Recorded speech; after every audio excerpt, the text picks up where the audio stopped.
Hello students, I am here with the fourth lecture of the chapter Indigo.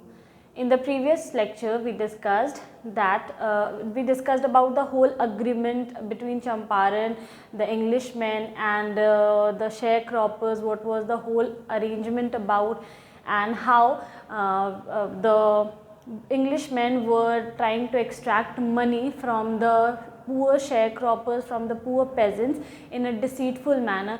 किस तरीके से वो लोग धोखे से शेयर क्रॉपर्स और जो पेजेंट्स हैं उन लोगों को बेवकूफ़ बना करके, उन लोगों को एक्चुअल बात ना बता करके वो लोग उनसे पैसे एक्सट्रैक्ट करने की कोशिश कर रहे थे. इंग्लिशमैन उनसे पैसे निकलवा रहे थे और झूठे पेपर पे या गलत पेपर पे साइन करवा करके वो लोगों से क्या कर रहे थे, पैसे ऐंठने की कोशिश कर रहे थे. So we came across the whole agreement की, एंड द अग्रीमेंट वॉज कि बहुत पुराने एंशियंट लॉन्ग टर्म अग्रीमेंट के हिसाब से जो चंपारण के जितने भी शेयर क्रॉपर्स थे उनको अपने खेत में जो भी क्रॉप वो लोग कल्टिवेट करेंगे उसमें 15% वो लोग को इंडिगो उगाना होगा. But now the English man came to know that Germany was cultivating synthetic indigo. Germany synthetic indigo बनाने लगी है और they do not need natural indigo any more. वो लोग को अब नेचुरल इंडिगो की ज़रूरत नहीं है. तो यहाँ से तो अब इंडिगो वो लोग, अब शेयर क्रॉपर्स जो है उनको इंडिगो उगाने की ज़रूरत नहीं है अपने 15% लैंड पे. तो अपने 15% जो क्रॉप होगा तो उससे तो वो लोग मुक्त हो गए, जो लोग एज अ रेंट भरना पड़ता था. तो किस तरीके से शेयर क्रॉपर को और परेशान किया जाए, उन लोग को बेवकूफ़ बनाने के लिए the English man were trying to extract money and they made them fool. वो लोग को बेवकूफ़ बनाए और बिना सिंथेटिक इंडिगो वाली बात बताए वो लोग को उसके बजाय ये बोलते हैं कि तुम लोग को अब इंडिगो उगाने की ज़रूरत नहीं है, तुम लोग अपने लैंड को छुड़वा लो, मतलब तुम लोग अपने रेंट से मुक्त होना चाहते हो तो तुम लोग इतना कॉम्पनसेशन, हर एक पेजेंट को अलग अमाउंट बताते थे उनके लैंड के हिसाब से, उनके क्रॉप के हिसाब से, और उसके हिसाब का कॉम्पनसेशन भरना पड़ता था. So this was quite deceitful. ये धोखेबाजी हो रही थी वहाँ पे. इंग्लिशमैन धोखेबाजी कर रहे थे किनके साथ, शेयर क्रॉपर्स के साथ. And now the poor farmers and the peasants and or the sharecroppers have come to know about the synthetic indigo. जिन्होंने भी ये कॉम्पनसेशन भर दिया था, जो लोग अग्री कर गए थे कि हाँ वो लोग कॉम्पनसेशन देने के लिए तैयार है, और कुछ लोगों ने तो कॉम्पनसेशन दे भी दिया था विलिंगली, अपनी मर्जी से. Now they came to know that कि हमारे साथ धोखा हुआ है, वी हैव बिन ट्रिक्ड, हम लोगों को बेवकूफ़ बनाया गया है. So now they came to know about the synthetic indigo and now they want their money back. अब वो लोग को अपने पैसे वापस चाहिए. So till here we discussed in the previous video. Now yes, at this point Gandhi arrived in Champaran. He began by trying to get the facts. अच्छा, in the previous lecture I have also discussed that Patna से राजकुमार शुक्ला और गांधी जी निकलते हैं, वहाँ से वो मुजफ्फरपुर आते हैं, मुजफ्फरपुर के रास्ते से वो चंपारण आने वाले थे और मुजफ्फरपुर में वो रुकते हैं ताकि उनको कुछ और सारे फैक्ट्स का पता चल सके, उनको और सारे मुद्दे मालूम हो जाएं, जो भी वहाँ चल रहा था उस मसले की और भी उनको जानकारी हो जाए. तो he was there to gather information. वो मुजफ्फरपुर में अभी फ़िलहाल थे कुछ इन्फॉर्मेशन, जानकारी इकट्ठी करने के लिए. Now he reached Champaran. अभी वो चंपारण पहुंच चुके हैं, अभी तक वो चंपारण आए नहीं थे. ठीक है, at this point Gandhi ji arrived in Champaran. वो चंपारण पहुंचते हैं और he began by trying to get the facts. और वो कोशिश करते हैं कि उनको तत्वों का पता चले, जो भी चीज़ वहाँ फैक्ट थे, जो भी चीज़ें चल रही थी, सच्चाई उनके सामने आए, सच्चाई का उनको पता लगे. क्योंकि कोई भी उनको एग्जैक्ट क्या चल रहा है ये बता नहीं पा रहा था. ठीक है, क्योंकि ज़्यादातर वहाँ लोग क्या थे, शेयर क्रॉपर्स थे जिनको खुद को पूरी जानकारी नहीं थी, और बाकी जो लॉयर्स थे, कुछ लॉयर्स खुद शेयर क्रॉपर्स से पैसे ले रहे थे, तो वो लोग पूरी बात बताने के लिए रेडी नहीं थे. तो गांधी जी के पास देखा जाए तो पूरी तरीके से इन्फॉर्मेशन नहीं आ रही थी. Just a second.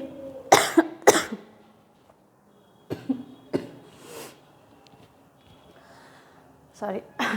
Yes, First, he visited the secretary of the British Landlord Association. The secretary told him that they could give no information to an outsider. Gandhiji answered that he was no outsider. और इन्हीं सारे सच्चाई का पता लगाने के लिए, facts का पता लगाने के लिए गांधी जी कहाँ पहुँचते हैं? British landlord association. British landlord association जहाँ पे ज़मीन के कागजात होते होंगे, ज़मीन की सारी जानकारी होती होगी, उससे रिलेटेड अग्रीमेंट्स होते होंगे, सारे कागजात, जैसे कौन सा ज़मीन किससे बिलोंग करता है, कौन सा ज़मीन किसने कब किसको किसके नाम कर दिया है ना, दैट सॉर्ट ऑफ इन्फॉर्मेशन वो ब्रिटिश लैंडलॉर्ड एसोसिएशन में होगा। और उन्हीं सारी बातों का पता लगाने के लिए या क्या अग्रीमेंट कब हुआ है, ये सारी जानकारी लेने के लिए गांधी जी वहाँ पहुँचते हैं।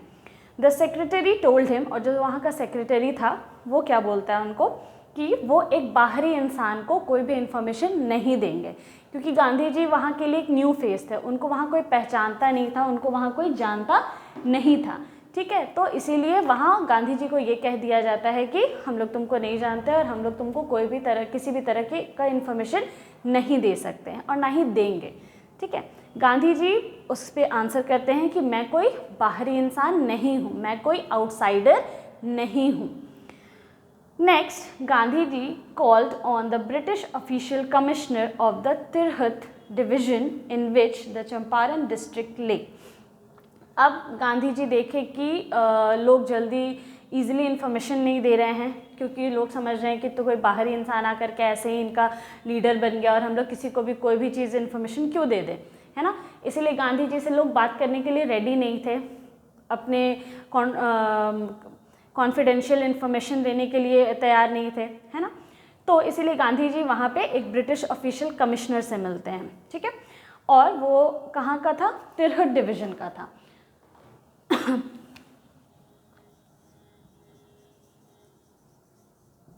इस डिवीज़न के अंदर चंपारण आता है। ठीक है, चंपारण जो डिस्ट्रिक्ट है of the Tirhut division in which Champaran district ले, इस डिवीज़न के अंदर चंपारण डिस्ट्रिक्ट आता है। ठीक है, और यहीं के ब्रिटिश ऑफिशियल कमिश्नर से गांधी जी मिलने पहुंच जाते हैं। डिवीज़न का मतलब होता है प्रमंडल, जैसे हमारे यहाँ पे भी झारखंड, फिर अलग अलग डिविजन्स है, फिर सब डिविजन्स है ना, उसी तरीके से। The commissioner, Gandhi ji reports, Gandhi ji उनको द कमिश्नर करके एड्रेस करते हैं और कहते हैं the commissioner proceeded to bully me, और गांधी जी ये बताते हैं, रिपोर्ट कर रहे हैं, मतलब कि वो इस बात का यू कैन से इस बात को जता रहे हैं, सबको को बताना चाहते हैं कि सोचो कमिश्नर ग्रेड का आदमी गांधी जी को परेशान कर रहा है, बुली कर रहा है, टीज़ कर रहा है, मतलब चिढ़ाने की कोशिश कर रहा है। ठीक है, उनको एक इलिटरेट किसान समझ करके। And advise me to forthwith to leave Tirhut, और तो और चिढ़ा, मतलब उनको बुली कर रहा है। बुली का मतलब होता है किसी को परेशान करना, किसी को चिढ़ाना। ठीक है, तो वो कमिश्नर ग्रेड का इंसान हो करके जो ब्रिटिश ऑफिशियल था, जस्ट बिकॉज वो ब्रिटिश है और गांधी जी इंडियन हैं, तो ये लोग ये नहीं देखते थे, ब्रिटिशर्स जो होते थे जनरली वो ये नहीं देखते थे कि इंडियंस कितने पढ़े लिखे हैं, क्या हैं, नहीं हैं। बस उन लोग के लिए महज एक इंडियन वो उसको इज्जत नहीं मिलनी चाहिए। ठीक है, और गांधी जी वॉज वेल एजुकेटेड, लेकिन स्टिल वो क्या करता है, उनको बुली करता है, चिढ़ाता है और कहता है, उनको घुसते के साथ सबसे पहले धमकी देता है, धमकी नहीं, मजाक उड़ाने के क्रम में उनसे कहता है कि तुम जितनी जल्दी हो सके यहाँ से चले जाओ, तुम्हारे हाथ कुछ भी लगने वाला नहीं है, मतलब तुम जिस मोटिव से यहाँ आए हो वो पूरा होने वाला नहीं है, तो जितना जल्दी हो सके तुम यहाँ से चले जाओ, है ना। तुम यहाँ लोगों के लीडर बन करके आए हो, क्या कर लोगे तुम, इस तरीके की बात तुरंत, मतलब वो गांधी जी की बात सुनता भी नहीं है। जो कमिश्नर होता है, वो ब्रिटिश ऑफिशियल कमिश्नर, वो गांधी जी की बात सुनता भी नहीं है, और बल्कि उनको सलाह देते हुए कहता है, फॉरविथ का मतलब होता है तुरंत, फोर्थविथ,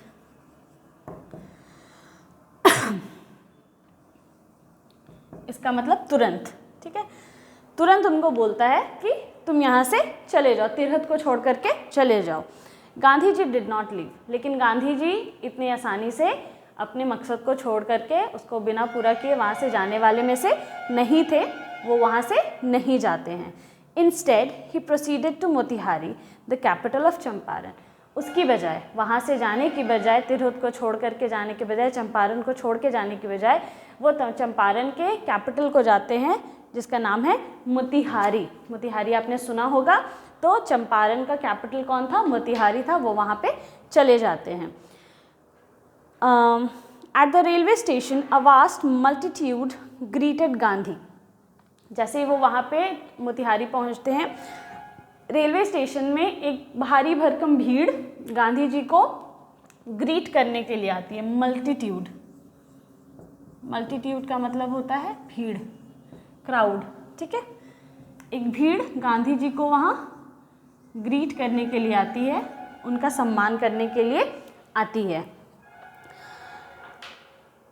कहाँ गया? Yes, greeted Gandhi. Several lawyers accompanied him, बहुत सारे लॉयर्स भी गांधी जी के साथ मोतिहारी गए थे और रेलवे स्टेशन पे एक भारी भीड़ उन लोग का स्वागत करने के लिए आती है। He went to a house and using it as headquarters continued his investigation. वो मोतिहारी में ही ठहर करके एक घर में रहते हैं, उसी घर में ठहर करके वो अपनी छानबीन इन्वेस्टिगेशन शुरू कर देते हैं। इन्वेस्टिगेशन का मतलब उस मैटर में, जिस मुद्दे पे वो वहाँ आए थे, उसकी जांच पड़ताल, उसका पूरा खोजबीन, उस पर जितना भी हो पाता है सारा इन्वेस्टिगेशन वहाँ शुरू कर देते हैं वो। A report came in that a peasant has been maltreated in a nearby village. और एक रिपोर्ट आती है कि एक किसान के साथ दुर्व्यवहार किया गया है पास के गांव में, ठीक है। एक किसान के साथ बहुत ही दुर्व्यवहार किया गया है, बुरा व्यवहार किया गया है पास के गांव में। तो देखो, ये एक दिन की रिपोर्ट नहीं थी, ये वहाँ का डेली सिचुएशन था, ठीक है। कि जो वीकर सेक्शन होता था, मैंने आपको प्रीवियस वीडियो में भी बताया था कि जो वीकर सेक्शन होता है कोई भी जगह पे, जहाँ पे आप वीक होते हैं ना, तो उस टाइम उसको परेशान करना आसान होता है, क्योंकि वो बैकफायर नहीं करता है, ठीक है, वो काउंटर अटैक नहीं करता है। तो उसी तरीके से यहाँ पे जो ब्रिटिशर्स थे वो ये लेबर सेक्शन को, जो लेबर ग्रेड पीपल थे, उन लोगों को बहुत ज़्यादा सप्रेस करते थे, प्रताड़ित करते थे। सिर्फ मेंटली ही नहीं, उन लोगों को काम करा करके नहीं, उन लोगों को फिजिकली भी मारना, पीटना और बहुत ही बदसलूकी उन लोगों के साथ करते थे। तो ये एक दिन की बात नहीं थी। Gandhi ji decided to go and सी। गांधी जी सोचते हैं कि तुरंत वो डिसीजन लेते हैं कि वो जाएंगे और खुद देखेंगे। The next morning he started out on the back of an elephant. और अगली ही सुबह वो हाथी पे बैठ करके अपनी सवारी, मतलब अपनी यात्रा शुरू करते हैं। वहाँ से वो रवाना हो जाते हैं। He had not proceeded far when the police superintendent's messenger overtook him. वो ज़्यादा दूर गए भी नहीं थे कि पुलिस सुपरिटेंडेंट का मैसेंजर, यानी कि उसका कोई दूत, पुलिस सुपरिटेंडेंट जो ऑफिस इंस्पेक्टर जो लोग होते हैं, तो एक थानेदार का एक मैसेंजर वो वहाँ आता है। ओवरटुक मतलब उसको आगे से उनका रास्ता रोक देता है। And ordered him to return to town in his carriage. और उनको ऑर्डर देता है, ठीक है, बोलता भी नहीं है, उनको सीधा ऑर्डर देता है कि तुम वहाँ से जितनी जल्दी हो सके अपनी सवारी को लेकर के यहाँ से वापस लौट जाओ, टाउन को छोड़ करके वापस लौट जाओ। कहने का मतलब इस शहर को ही छोड़ करके तुम यहाँ से चले जाओ, ठीक है। गांधी जी कंप्लाइड, और गांधी जी ओबे भी करते हैं, इस बात को मान लेते हैं। कंप्लाइड का मतलब होता है टू ओबे, ठीक है, अनुपालन। गांधी जी इस बात का अनुपालन करते हैं, यानी इस बात को मान लेते हैं। The messenger drove Gandhi home where he served him with an official notice to quit Champaran immediately. और वो जो मैसेंजर है उनके साथ साथ गांधी जी के घर तक जाता है। जैसे ही गांधी जी वहाँ पहुँचते हैं अपने घर, वहाँ पे गांधी जी को वो जो मैसेंजर होता है वो गांधी जी को एक नोट देता है, नोटिस देता है, चेतावनी देता है, सूचित करता है कि जितनी जल्दी हो सके चंपारण छोड़ करके यहाँ से चले जाओ, ठीक है। Gandhi ji signed a receipt for the notice and wrote on it that he would disobey the order. पहले तो गांधी जी को वो कहता है कि तुम यहाँ से अभी अपने सवारी को लेकर के मुड़ जाओ, इस शहर से चले जाओ। मतलब वो गांव जा रहे थे ना उस आदमी को देखने के लिए, उस किसान को देखने के लिए जिसके साथ दुर्व्यवहार हुआ था। तो गांधी जी उसकी बात मान लेते हैं और मुड़ जाते हैं। लेकिन वो उनको घर तक छोड़ने आता है और उनके हाथ में एक नोटिस देता है कि अब आप चंपारण ही छोड़ करके चले जाइए, ठीक है, तुमको यहाँ रहने की ज़रूरत नहीं है। अब गांधी जी का पेशेंस ख़त्म हो रहा है और गांधी जी उस नोटिस को साइन करते हैं और उसको एक पर्ची के रूप में एक नोटिस पे लिखते हैं कि ही वुड डिसोबे द ऑर्डर, वो इस बात का पालन नहीं करेंगे, इस आज्ञा का पालन नहीं करेंगे। जो नोटिस उनको दिया गया है, जो सूचना उन्हें दी गई है, उसका वो पालन नहीं करेंगे, उसको वो डिसओबे करेंगे, ठीक है। In consequence Gandhi ji received a summon to appear in the court next day. और इसका नतीजा ये होता है, अब उस टाइम पे ब्रिटिश वही सरकार है, वही उनकी चलती है, चारों तरफ वही पावर में है, तो उनकी बात अगर कोई नहीं मान रहा है तो वो सज़ा का हकदार है, ठीक है। क्योंकि उस टाइम पे ब्रिटिश शासन था, है ना, ब्रिटिश रूल था, और ब्रिटिश रूल में जितने भी ऑफिशियल थे, गवर्नर्स थे, कोई भी प्रोविंस था, कोई भी डिवीज़न था, ज़्यादातर सब पे किसका रूल था, सब पे वही ब्रिटिश ऑफिशियल वही लोग बैठे हुए हैं। चाहे वो पुलिस हो, चाहे वो हवलदार सेक्शन वाले लोग भले ही इंडियन होते थे, लेकिन बाकी जितने भी ऑफिसर ग्रेड और जो गवर्नर्स होते थे, जज होते थे, वाइसरॉय होते थे, सारे के सारे कौन होते थे, ब्रिटिश ही होते थे। तो उस समय उनकी बात नहीं मानना ये अपने आप में क्या थे, अपने आप में एक सज़ा, अपने आप में एक क्राइम था, उनकी बात को टाल देना, ठीक है। तो वही यहाँ पे भी वही हुआ कि उन्होंने ब्रिटिश ऑफिशियल की बात टाल दी और उसमें लिख भी दिया कि मैं इसका पालन नहीं करूँगा। तो इसका नतीजा ये होता है कि गांधी जी को गांधी जी रिसीव्ड अ समन, फिर से गांधी जी को बुलावा आता है और कि अभी के अगले दिन उनको कोर्ट में पेश होना है। समन का मतलब पेशी, ठीक है। गांधी जी को कोर्ट में पेश होने के लिए बोला जाता है कि अगले ही दिन गांधी जी को कोर्ट में पेश होना है, ठीक है। अब आगे क्या होता है, all night Gandhi remained awake, पूरी रात गांधी जी सोए नहीं, वो जगे रहे, ठीक है, क्योंकि उनके दिमाग में बहुत तरीके की बातें चल रही थी, बहुत कुछ चल रहा था उनके दिमाग में कि वो उनके लीडर हैं, कल को हो सकता है ये लोग उनको तुरंत जेल में डाल दें, और जबकि पावर में ब्रिटिशर्स हैं, उनके भनक भी लग गई है कि ये उनका लीडर है सारे किसानों का, ये उनको भड़का रहा है, कॉम्पनसेशन देने से मना कर रहा है और बहुत तरीके की बातें उनको सिखा रहा है, इनको फैक्ट्स बता रहा है, जिन चीज़ की जानकारी इनको नहीं है वो सारे तथ्य उनके सामने ला रहा है।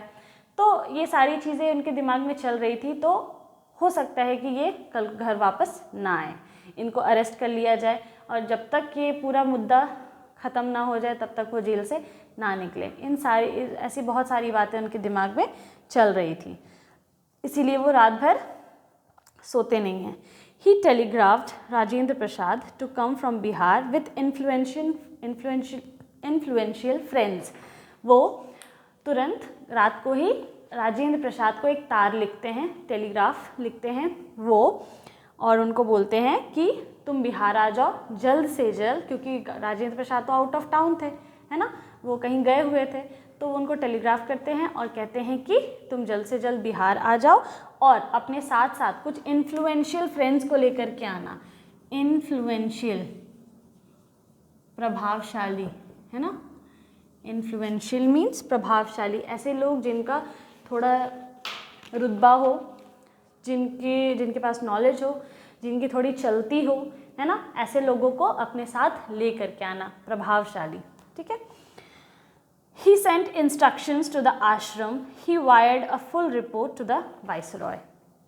वो आश्रम जहाँ वो रहते थे, सेवाग्राम, वहाँ भी उन्होंने इंस्ट्रक्शंस भेज दिए सारी चीज़ों को लिख करके, जो जैसे चल रहा था, क्योंकि ये उनके लिए हो सकता था उनकी लाइफ जो है वो पूरी तरीके से उलट पुलट हो सकती थी, ठीक है। ये एक ऐसा मोमेंट था कि गांधी जी क्योंकि अकेले निकले थे, कोई ऐसा था नहीं कि बहुत कोई बड़ा आंदोलन नहीं चल रहा था, अभी तक आंदोलन शुरू ही नहीं हुआ था, है ना, और वो अकेले लड़ रहे थे। भले उनके पीछे शेयर क्रॉपर्स थे लेकिन वो कमज़ोर हैं, है ना, और गांधी जी अगर जेल चले भी जाते हैं तो ये लोग उनको छुड़ा नहीं पाएंगे। तो यहाँ कोई आंदोलन नहीं चल रहा था अभी फ़िलहाल, आंदोलन अभी शुरू नहीं हुआ था, क्योंकि गांधी जी का सबसे पहला मोटिव क्या था, किसानों के मन से डर हटाना, और वो डर अभी हटा नहीं था। तो उनके दिमाग में इतनी सारी जो चीज़ें चल रही थी, तो उन्होंने पूरी तैयारी कर ली थी। वो अपने जितने भी इंस्ट्रक्शंस होते थे, जो भी चीज़ें करनी हैं, वो तार भेज देते हैं राजेंद्र प्रसाद को कि जल्दी से वापस आ जाओ, इन्फ्लुएंशियल फ्रेंड्स को लेकर के आना, प्रभावशाली अपने ऐसे मित्रों को लेकर के आना, दोस्तों को लेकर के आना, और अपने आश्रम में भी सूचित कर देते हैं, सूचना भेज देते हैं। और वो वाइसरॉय को भी एक रिपोर्ट, फुल रिपोर्ट लिखते हैं। वाइसरॉय कौन होता है?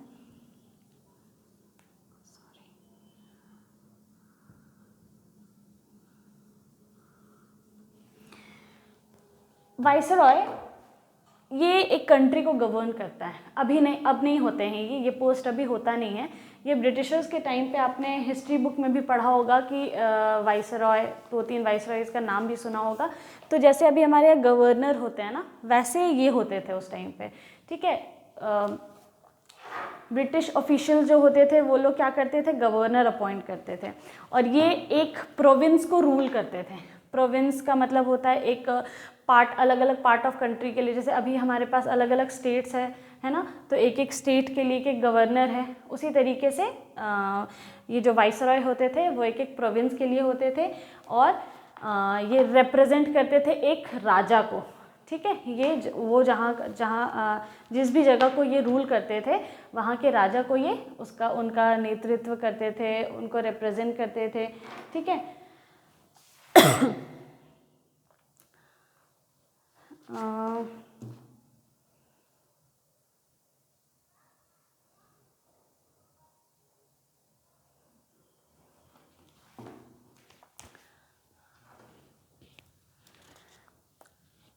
वाइसरॉय को भी हिंदी में वाइसरॉय ही कहते हैं, इसका कोई हिंदी इंग्लिश नेम नहीं है। दिस इज़ इन इंग्लिश, इसका कोई हिंदी नेम नहीं, हिंदी में वाइसरॉय ही लिखा होता है। और जैसे कुछ वाइसरॉयज़ आप अपने हिस्ट्री के बुक में पढ़ोगे तो लॉर्ड माउंटबेटन थे, लॉर्ड वॉरेन थे, है ना। इस तरीके के बहुत सारे ऐसे वाइसरॉयज़ होते थे। जैसे अभी गवर्नर है, तो ये लोग एक कंट्री को, उस टाइम पे कंट्री इंडिया नहीं, एक छोटे छोटे प्रोविंस होते थे, अलग अलग पार्ट ऑफ स्टेट को क्या किया जाता था, एक राजा के अंदर वो जगह को रूल किया जा रहा है, और उस रूल को, उस राजा को ये लोग रिप्रेजेंट करते थे, ठीक है। तो ही वॉज इसी को वाइसरॉय बोला जाता था। तो इन्होंने क्या किया, गांधी जी ने वाइसरॉय को पूरी रिपोर्ट की जानकारी, फुल रिपोर्ट रेडी किया, और वो रिपोर्ट को क्या किया, भेज दिया एक वाइसरॉय को। वहाँ के जो चंपारण, उस समय चंपारण में जो भी वाइसरॉय होंगे, उनको उन्होंने ये भेज दिया, ठीक है। राज प्रतिनिधि, आई गेस बोलते हैं इसको, मैं वही भूल रही थी कि इनको बोलते क्या हैं, आई गेस राज प्रतिनिधि, I am not sure, but शायद राज प्रतिनिधि कहते हैं इनको, ठीक है। Now morning found the town of Motihari black with pageants. अगली सुबह होती है, और पूरा मोतिहारी, जो पूरा मोतिहारी है, जिस एरिया में गांधी जी को बुलाया गया था, जिस जगह पे गांधी जी की पेशी थी, उस जगह पे पूरा मोतिहारी जो जगह था वो पेजेंट से भर गया था। ब्लैक विथ पेजेंट्स का मतलब है भर जाना, ठीक है। ब्लैक विथ पेजेंट्स, इसका मतलब है काला नहीं हो जाना, मतलब ज़मीन नहीं दिख रही थी, वो जगह पूरा क्या हो गया था, किसानों से भर चुका था, भर गया था। Alright, now they did not know Gandhi's record in south Africa. अभी तो ये जो पेजेंट हैं, ये लोग बस गांधी को जानते हैं कि कोई आया है जो उनकी मदद कर रहा है, ठीक है, कोई आया है जो उनका साथ दे रहा है, कोई आया है जो उनके लिए लड़ रहा है। अब ये लोग गांधी की ताकत को जानते ही नहीं थे, ठीक है। ये गांधी जी ने साउथ अफ्रीका में क्या किया, इस बात को नहीं जानते थे। शायद आप जानते होंगे, है ना, कि गांधी जी साउथ अफ्रीका में 21 साल रहे थे। 21 साल में वहाँ पे ना सिर्फ इंडियंस बल्कि साउथ अफ्रीकन्स जो ब्लैक पीपल थे, उनके लिए इन्होंने सिविल डिसोबीडियंस राइट इनको वहाँ पे सिविल राइट्स दिलाया था लोगों को, सिविल डिसोबीडियंस नहीं, सिविल राइट्स दिलाया था इन लोगों को। सिविल राइट्स का मतलब होता है उनका अधिकार, जो भी आम नागरिक होता है उसको जो भी अधिकार मिलने चाहिए। तो वहाँ पे इंडियन जो रहते थे और जो साउथ अफ्रीकन रहते थे, तो एज ब्लैक पीपल उनको वो अधिकार नहीं दिए जाते थे। उनको वहाँ पे भी अनटचेबिलिटी थी, है ना। वहाँ पे रेसिज्म बहुत ज़्यादा था। रेसिज्म का मतलब होता है discrimination on the basis of colour, है ना, किसी के रंग पे भेदभाव होना, उसको रेसिज्म कहते हैं। तो ये सब चीज़ें वहाँ पे बहुत ज़्यादा थी। रेसिज्म था, सिविल राइट्स नहीं मिल रहे थे लोगों को, ब्लैक एंड वाइट और ये चलता था, white people black white, black people white people, ये चल रहा था। फिर अनटचेबिलिटी थी वहाँ पे भी। और इसी तरीके के बहुत सारे ऐसे लड़ाइयाँ उन्होंने, गांधी जी साउथ अफ्रीका में रह करके लोगों के लिए लड़ते हैं, और सिर्फ इंडियंस के लिए भी नहीं बल्कि वहाँ के लोगों के लिए भी लड़े और उन लोगों को उनका हक दिलाया। और 21 साल वो वहाँ रहे, जिसमें 10 साल उन्होंने सिर्फ इन्हीं सारी चीज़ों में क्या किया, बिताया, और लोगों को हक दिलाने में वो वहाँ सफल रहे। तो यू कैन से कि गांधी जी साउथ अफ्रीका के लिए हीरो थे, ठीक है, ये आप बोल सकते हो। वहाँ के लोगों के लिए वो हीरो थे जिनको भी उन्होंने हक दिलाया था। पूरी स्टोरी अगर आपको पढ़नी है तो आप गांधी जी के बारे में और कुछ पढ़ सकते हो, बहुत सारी चीज़ें हैं। Now they did not know Gandhi's record in south Africa. लेकिन यहाँ जो पेजेंट्स जो इनके पीछे अभी खड़े होने आए हैं क्योंकि वहाँ जो पेजेंट्स अभी जमा हो गए हैं ना, वो लोग को पता ही नहीं है कि गांधी किस इंसान का नाम है, गांधी है कौन, और इसका प्रीवियस रिकॉर्ड्स क्या क्या है ना। और ये साउथ अफ्रीका में इन्होंने लोगों के हक के लिए क्या क्या किया है, इस बात को यहाँ के पेजेंट्स अभी नहीं जानते। फिर भी वहाँ की जो धरती है अभी किसानों से भरी हुई है ना। वहाँ का मोतिहारी का जो लैंड है, अभी जो ज़मीन है, वहाँ पे सिर्फ पेजेंट्स ही पेजेंट्स दिखाई दे रहे हैं। और वो सब क्यों आए हैं, क्योंकि वो गांधी जी का साथ देने आए हैं। वो लोग अभी डरे नहीं हैं, है ना। अब और वो लोग के डर से, मन में से डर अब क्या हो गया है, ख़त्म हो रहा है। तभी तो वो लोग ब्रिटिश ऑफिशियल के सामने आकर के भीड़ लगाने का हिम्मत किए हैं, है ना। Now they had merely heard that a Mahatma who wanted to help them was in trouble with the authorities. वो गांधी जी के बारे में कुछ नहीं जानते थे, बस वो इतना जानते हैं अभी फ़िलहाल कि एक महात्मा है जो उनकी मदद करने आया था। लेकिन अभी उसको जो अथॉरिटीज़ हैं, जो भी अधिकार में जो लोग हैं, वो लोग अभी उसको क्या कर रहे हैं, परेशान कर रहे हैं। अभी कुछ उस पर मुसीबत आई है। Their spontaneous demonstration in thousands around the courthouse was the beginning of the liberation from the fear of the British. और उनका जो अचानक से उतना भीड़ लगा देना वहाँ पे, है ना, उस भीड़ में ब्रिटिशर्स के सामने खड़े हो जाना, उतनी हिम्मत कर देना, ये शुरुआत थी। और ये क्या था, डेमोन्स्ट्रेशन था। ये यू कैन से एक जीता जागता प्रूफ था, प्रमाण था इस चीज़ का कि अब उनके फ्रीडम की शुरुआत हो गई है, उनके लिबरेशन की शुरुआत हो गई है। लिबरेशन मीन्स फ्रीडम, है ना, लिबरेशन, उनकी आज़ादी की शुरुआत अब हो गई है। और अब वो लोग और ज़्यादा, उनको ब्रिटिश से डर नहीं लगता है। वो लोग अब ब्रिटिश से नहीं डरते हैं, या ब्रिटिश के सामने बोलने से नहीं डरते हैं, कोर्ट हाउस में खड़े होने से नहीं डरते हैं, ब्रिटिश के सामने अब आवाज़ उठाने से नहीं डरते हैं। ये बस शुरुआत थी, दिस वॉज द बिगिनिंग। वहाँ कोर्ट हाउस में उनका खड़े हो जाना, है ना, अराउंड द कोर्ट हाउस उतना भीड़ लगा देना, क्योंकि वहाँ बहुत सारे ब्रिटिश ऑफिशियल भरे हुए हैं, सब पुलिस और सुपरिटेंडेंट और ये सब कोर्ट के अधिकारी और लॉयर्स, और यही लोग वहाँ पे खड़े हैं। हो सकता है कि वहाँ भी मारपीट शुरू हो जाए, वहाँ दंगा हो जाए, लोग वो पुलिस वाले सारे पकड़ के इनको जेल में डाल दें या उन पर लाठी चार्ज कर दें, है ना। बहुत सारी चीज़ें हो सकती थी। और इन्हीं सारी चीज़ों से अभी तक वो डरते आए थे, क्योंकि ब्रिटिश कभी भी नहीं चाहते थे, जहाँ भी वो लोग देखते थे यूनिटी, वहाँ पे ये लोग को तोड़ने की कोशिश करते थे, मारना पीटना शुरू कर देते थे, किसी एक को इतना परेशान कर देते थे, इतना तंग कर देते थे कि बाकी लोग खुद ही देख करके डर जाते थे कि मेरा भी नतीजा ये यही करेगा। तो कोई भी एकजुट होकर के लड़ने से डरता था। लेकिन अभी जब देखा इन्होंने कि एक महात्मा जो कहीं से आया है और इनके लिए लड़ रहा था, आज इनकी वजह से, जिसका उससे कोई लेना देना नहीं है, वो अपने आप को इतनी परेशानी में डाल करके हम लोग के लिए लड़ने के लिए तैयार है। तो इससे क्या हुआ, उनको हिम्मत मिली, दिखा कि मेरा जो लीडर है ना, जो मेरे लिए लड़ रहा था, आज वो परेशानी में है। उसको अथॉरिटीज़ ने क्या किया है, अरेस्ट कर लिया, अरेस्ट कर लेंगे, या तो उसको अभी कोर्ट में उसकी पेशी है, उसको बुलाया गया है, तो उसके साथ कुछ भी हो सकता है। ये बहुत बड़ी बात थी, है ना। हो सकता है वहाँ से गांधी जी को जेल में डाल दिया जाता, फांसी की सज़ा दे दी जाती, क्योंकि वो उस टाइम पे क्राइम छोटा हो बड़ा हो मैटर नहीं करता था।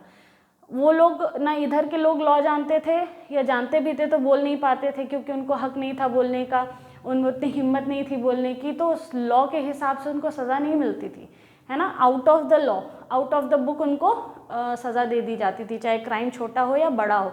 उनके साथ इनह्यूमन ट्रीटमेंट होता था, जेल में ठूस देना, खाना नहीं देना, छोटी बहुत बड़ी गलती पे भी नहीं, फांसी की सज़ा दे देना। तो इस तरीके की सज़ा ये लोग खुद तय करते थे, है ना। और ये सारा चीज़ जो क्या होता था ना, दिखा के होता था, है ना। ये पब्लिक डेमोन्स्ट्रेशन होता था, जिसमें कि लोग देखते थे और उनके अंदर वो डर पैदा कर देता था। आपने बहुत सारी मूवीज़ में देखी होगी कि कोई भी इंडियन को ब्रिटिशर्स जब पनिश करते थे तो चौराहे पे खड़ा करके करते थे, या सब लोग को आसपास इकट्ठा कर लेते थे, तब सज़ा देते थे, ताकि सब लोग अपनी आँखों से उसको देखें और उनके मन में वो क्या करे, वो डर पैदा हो जाए कि अगला अगर कोई इस तरीके का काम करता है तो उसके साथ भी यही सेम चीज़ होगी। तो इसने क्या किया था, बस उनके ऑर्डर को नकारा था कि मैं उसका पालन नहीं करूंगा, और इस वजह से इनको अगले दिन कोर्ट में बुला लिया गया था। इनकी पेशी करने के लिए कहा गया था कि तुम गांधी जी की पेशी है। अब ये उस दिन कुछ भी हो सकता था, या तो इनको जेल में भेज दिया जाता, तो ये कभी भी बाहर नहीं निकलते, या बहुत कुछ हो सकता था अगर इनके पीछे इतने लोग नहीं खड़े होते। तो क्या होगा नहीं होगा इर्रिस्पेक्टिव ऑफ द फैक्ट, वहाँ जितने पेजेंट्स थे बस अपना हौसला दिखाने के लिए, अपना हिम्मत दिखाने के लिए और उनका साथ देने के लिए वो लोग वहाँ पे जमा हो जाते हैं। और इससे ये क्या था, ये एक शुरुआत थी। गांधी जी वहाँ आते के साथ जब लॉयर्स को डांटते हैं तो वो यही कहते हैं कि सबसे पहली बात, सबसे कोर्ट जाना बेकार है, कोर्ट जाने से कोई फ़ायदा नहीं है, क्योंकि वहाँ पे इन लोग को मसल दिया जाता है, ये लोग कुछ बोल नहीं पाते किसान। तो सबसे पहले क्या करना है, इनके मन से डर हटाना है, इनको खड़े ब्रिटिशर्स के सामने खड़े होने की हिम्मत दिलानी है, अपने लिए आवाज़ उठाने की हिम्मत इनमें आनी चाहिए, है ना।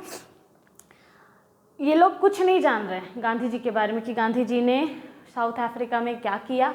गांधी जी वर्ल्ड फेमस थे, साउथ अफ्रीका में 21 साल रह करके वहाँ पे सिविल राइट्स के लिए लड़े, डिस्क्रिमिनेशन, रेसिज्म, सब चीज़ के लिए वो वहाँ पे लड़े, सबका हक दिलाया। ये बात वहाँ बाहर तक रह गई है, ये गांव में लोगों तक नहीं पहुँची है।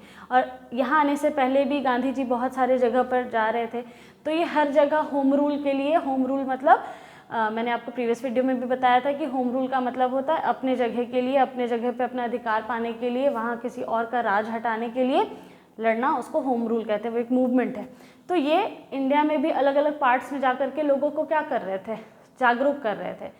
और अब ये जब चंपारण में आते हैं तो यहाँ एक अलग ही मुद्दा चल रहा था, है ना।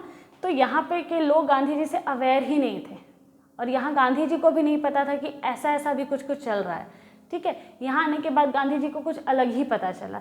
लेकिन कितने ही दिन हुए थे, फिर भी गांधी जी इन लोगों के लिए अपना लीडरशिप, देखो एक लीडर ऐसा ही होता है कि वो अपने रिप्रेजेंटेटिव्स के लिए को कुछ भी नहीं होने देगा, जो भी आपत्ति आएगी, जो भी विपत्ति आएगी वो लीडर पे आती है ना। तो ये सोच करके वहाँ जितने भी लोग थे कि मेरा लीडर परेशानी में है, ट्रबल में है, और अभी हो सकता है कुछ भी हो सकता है आगे, इसीलिए हम लोग को उसके पीछे खड़े रहना चाहिए।